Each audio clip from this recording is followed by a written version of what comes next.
Why would a smart, successful man send thousands of dollars to somebody who he has never met? And what if I told you some of these men know they are being scammed and they just don't care? Here's a bit of truth. Many men who fall for dating scam aren't fools. Some of them know they are being scammed and they still go along with it. Why? Because it's still cheaper than dating back at home. Today, I'm breaking down why smart men fall for love scam, the psychological trigger behind these scams, and the real reason why so many men are willing to walk into the trap. And yes, also, I'm going to talk about what I have learned from the beautiful comments I have received in my video. Now let's talk about something that doesn't get discussed enough: men's natural instincts. Many men are biologically and socially wired to be protector and provider. They want to feel needed, respected, and valued, because in rich countries, let's just say in United States, women can do it all, right? You don't need no men, because you can buy yourself flowers, write your name in the sand, talk to yourself for hours, say things you don't understand. You can take yourself dancing, and you can hold your own hand. You know what I'm talking about. Yeah, you can love yourself better than any man. Go Miley Cyrus. So when a scammer presents herself vulnerable, whether she's struggling with bills or need help to see him, it automatically activates those positive instincts. And here's the twist: these instincts aren't weakness, they are indeed strength. The ugly truth is that scammers already know how to flip them into vulnerability. According to a report by FBI, men aged 50 or older are disproportionately targeted by romance scams because they often fit the profile of stable provider. These are deeply rooted instincts, and they are not easy to override. This brings us to Passport Bro movement. For those who don't know, go ahead and check out my video. I created a whole video about Passport Bro and the whole culture. Passport Bro are basically men who travel to other countries to find love, relationship, or let's be real, sometimes just companionship. Some see them as exploiters, others see them as men looking for a fair deal. From the comments I have received in my previous video, one thing stood out to me: that many of these men aren't victims. They are indeed the participants. They know the risk, they know the game, and they still play. And honestly, that's what makes the conversation so interesting. Do you ever have a foreign boyfriend? Yes, I have. See? You have three? Yeah. At the same time?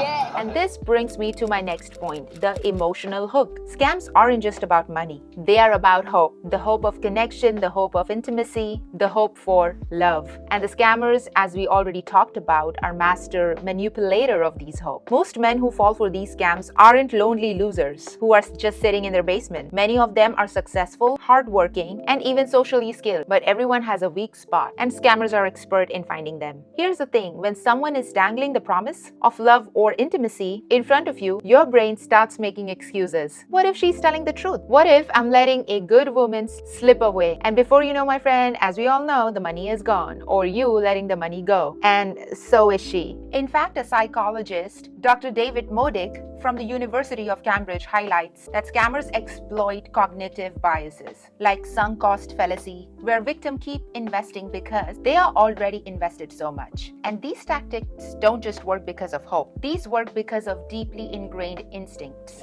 What you find is the girls that use this phrase have been working here for a couple of months, they haven't been here for a couple of years, but they'll try it on with every new person they meet. First, let's talk about the pattern. If you have seen one scam, you have seen it all. These scams follow predictable script. Almost, they are copy-paste from scammer book. Example: my mom is sick, send me some money. I can't wait to see you, I just can't afford to travel, the visa money. And the classic: if you really love me, you'll help me out. These lines may sound obvious to you and me, but when someone is emotionally invested, when they want to believe, these red flags start looking pink. Now, let's not act like financial exploitation happens only in abroad. In wealthier Western countries like USA, UK, financial strain in relationship can look like alimony payments, child support battles, or even just being stuck in one-sided financial dynamic. This issue is so significant that several American shows like Child Support, the talk show Marie, and Judge Judy are built around these very struggles. So when a man decides to leave his home country to find love abroad, he is just not chasing romance. He's often running away from what he sees as financial entrapment. But does running away solve the problem, or does it just create new ones?